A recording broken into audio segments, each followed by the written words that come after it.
Hey guys, let's look at a 9 Dan game. It's going to be my favorite YouTube guy, Dr. Baduk. I think he's fantastic. And he did a level up series where he started an account on Tai Gem. You can't start higher than 3 Dan, so he starts with 3 Dan and works his way up to 9 Dan, and we get to see his games. That's a great idea. So here he is, black, playing against a 3 Dan white player. We've done one or two of these in the past. So we're going to see, and he outplays them. He outplays him pretty easily. But it's good to see how he does that. What's he doing? Everyone's a 4-4. I found he usually plays this way, but of course this way is fine. Uh, a regular game, he would stabilize. Instead, he goes really fast. So let's just define fast. A lot of people don't really get that. So if we look at this board, it looks like black has 3/4 of the board and white's a tiny thing flat over on the left. That's what it looks like. Black has played very quickly. On the other hand, he has 2 stones, each of which is a 2-to-1 in white's favor, meaning they're not weak, but they can be pressed upon and used. Are A or B weak? No. So black has made strong moves, good moves. They're all big, no mistakes. He's played very quickly. He has not played weakly. He might play once a week, but he didn't play weekly. Okay, so that's light versus standard. Here we have this Joseki, which it's AI move. We've learned from AI. Let's check it out, what this move means. Perhaps you all know, some of you don't. Let's take a look. So we look at the old Joseki. This is before AI. This was played constantly. One negative is white can press and press. And basically it's going to look like this. White has made a wall, dare I say, for free. Now it's a thin wall and everything, but if let's just imagine, something like this. I mean, the left can get, it's useful on the left if you want it to be. So that's one of the negatives of this. So AlphaGo says, well, let's play this instead. And now he doesn't have that. Okay. Secondly, we're going to take the peep off in the response. And now we'll change the order of the moves. We peep now. It's not going to fix. You might fix this way. Much bigger than the original move. Which means white should not play here. This has become a slow move. He has a very thick wall, and he's playing a tiny step from it. Once again, let's remove those two. Black peeps, white's not going to play there. White's going to play over here. Okay. So white's response should be on this side. And now black can go in the corner if he wants, but he's stable now. He can go corner, side, center, everything's fine. So that's kind of looking at the new Joseki. Okay. White plays this way, trying to play faster himself. Problem is, this is now Sente to cut, and now white's really slow in the corner, so it's not a good move. He plays it this way.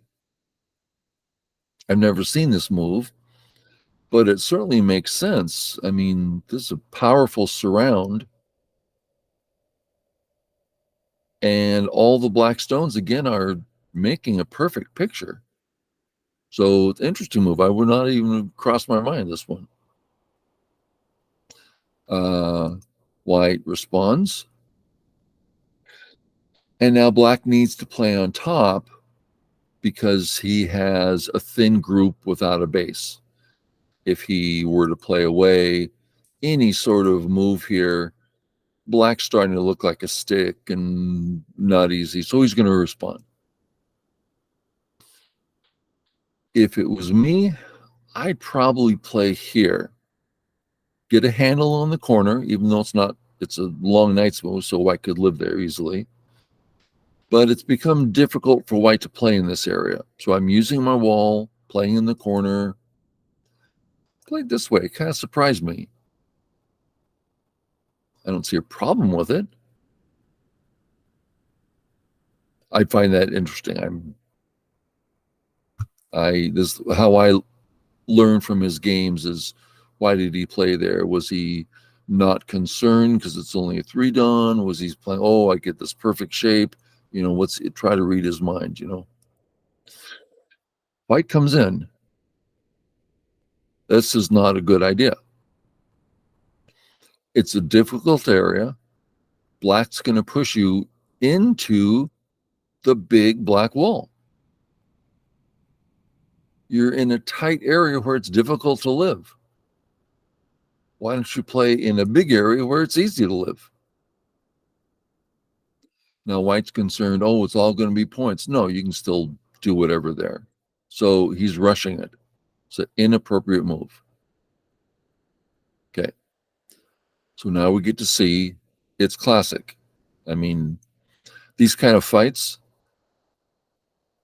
I've done them so much. The opponent plays weak. You just close your eyes and just put stones out. You just kill, push, profit. And it's exactly what he does. This move looks so natural. And assuming black submits, white's getting a nice little shape. White's going to be able to live comfortably. But it's so thin. There's a lot of ways of abusing this shape. I was so curious which one he would choose. And he chose the most straightforward, which I liked. Is come across. And now white has no eyes. Next, white moves like this start becoming, okay, this is a hassle. I'm getting weak. So fix. Not very big, although area 1 is natural and it's points, more points than what white's getting there. But it's defense. White comes out. Peep, making sure the white's heavy. This is only to make white heavy. And now white's completely off the rails. White says, I don't care about my weak group. I'm going to live there and live in the corner. No. So we've seen some white mistakes come in where it's difficult, you get chased, then try to live on both sides. 3-Dons do this. They do. I've generally thought of 3-Dons as just tricky 1-Dons. They're learning tricks, trying special things. I remember 20 years ago, actually, I get more accurate than that. It's probably 16 years ago. I'm at my local club doing simul's. And the 2 games that stood out, one was the 3-Don, 3 stones, and just, you close your eyes and just put the most basic stones down, and he can't keep up. It was easy win. Because he's trying tricky stuff. I'd like to go tree as tricky as you want. I'm just gonna play basic and you have no chance.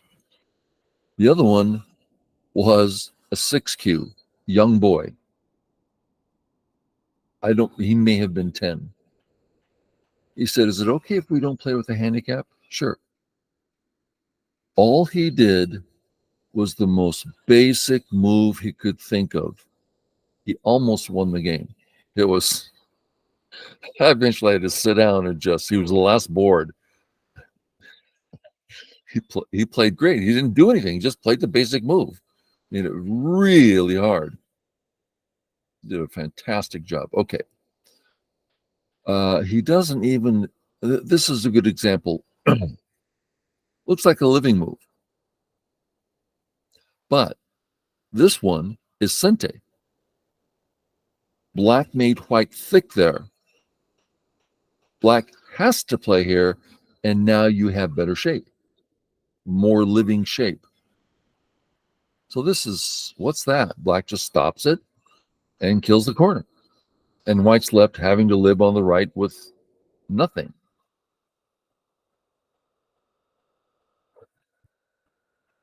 White goes for life. Black's alive in the corner, so just starts the surround. White's surrounded, can't get two eyes, white's dead. That was easy. It is easy.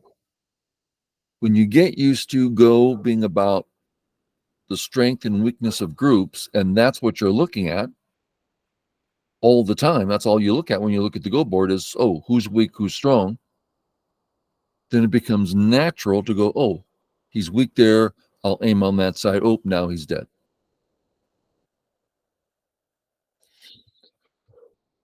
Mount, cut, live, let him have the eye. Let him have it. One eye means nothing. Two eyes means life.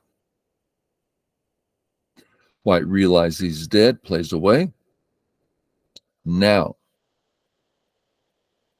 black's ahead.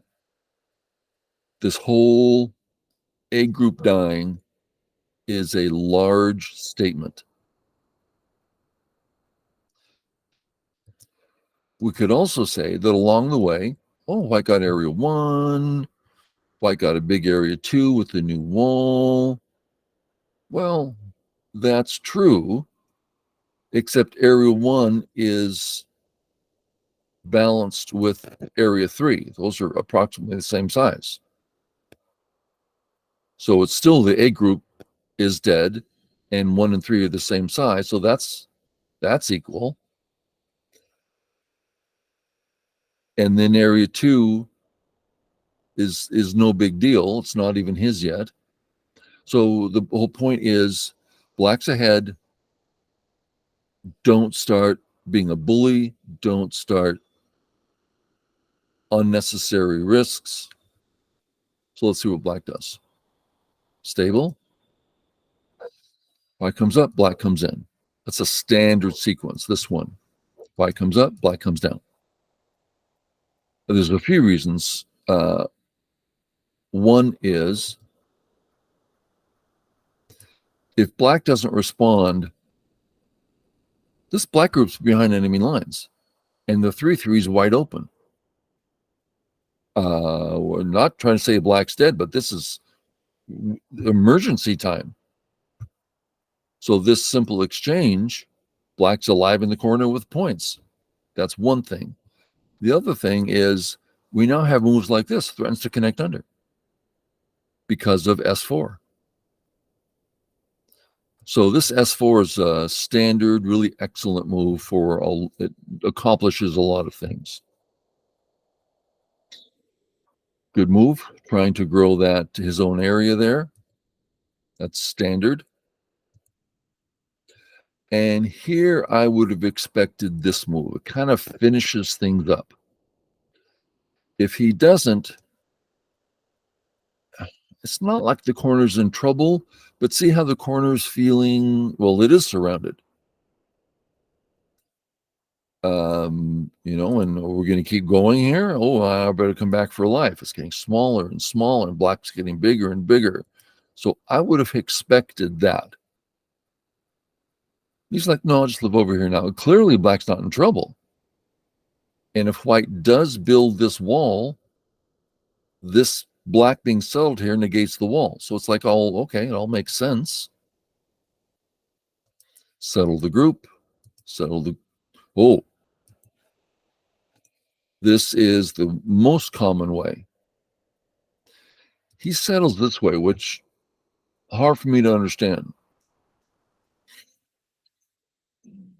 So instead of saying, I want to settle clean locally, instead he's saying,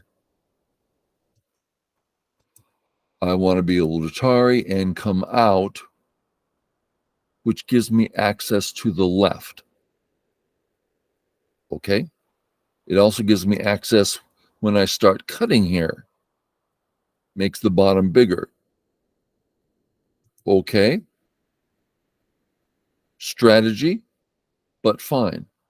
So this Joseki's always bothered me. Let's see how he handles it. Tari, no ko. Kill. Tari. And out. Is black weak? No. Anytime he wants, he's got the Atari, and there's any sort of extension or eye that he needs. So it's not like he's weak here, but it's also, I mean, what if I place here? You got to save the cut. I mean, that black group has nothing, but it can easily get things on the left, on the bottom, and the center. So maybe you can see why this type of group bothers me. As black, I would be uncomfortable. Since I've been learning it this last, since AI, it's like, okay, I'm not so uncomfortable anymore. White comes in. We do some fighting.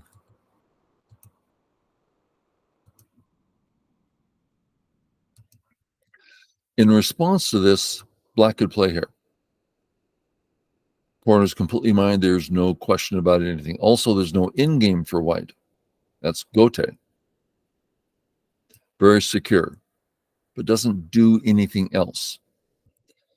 And there's this one, which gives white the in-game, still secure for us, a little smaller, but we're now thick, leaving some peeps behind, which on some boards are wonderful. And then we have his. Let's see how it goes.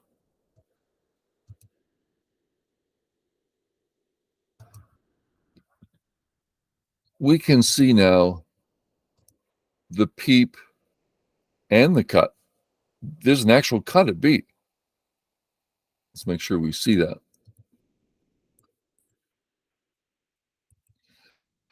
This cut, which doesn't work right now, leaves things. I'm getting the impression when I see this sequence that black's looking at A and B. That's what was produced by his R5. So we'll see how it goes. Tari, out. Come on out. That's white's weak here. His pushes everywhere. Just kill the stones. Tari. Oh, he doesn't even Atari. Now there's a net here. So white's got to come.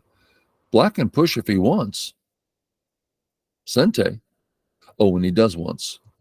He can push again if he wants. It's still Sente. It's like, no, I'll come back on this side now. Capture the stones. Kind of a loose net, but we have this extra liberty if we want it. I'm sure I would have taken it right away because it's looks so good and gains a liberty. But he goes for the kill. Just the kill. Going for the kill. It's pretty straightforward. White's desperate, just trying to find something, anything to find a weakness. And there's just no weakness, and White has to resign. Okay. I like seeing how he plays, I consider very straightforward against a 3-Don and just demolishes him. I used to be able to do that, not anymore. Okay. I hope it was useful and fun. Thanks a lot. Catch you later.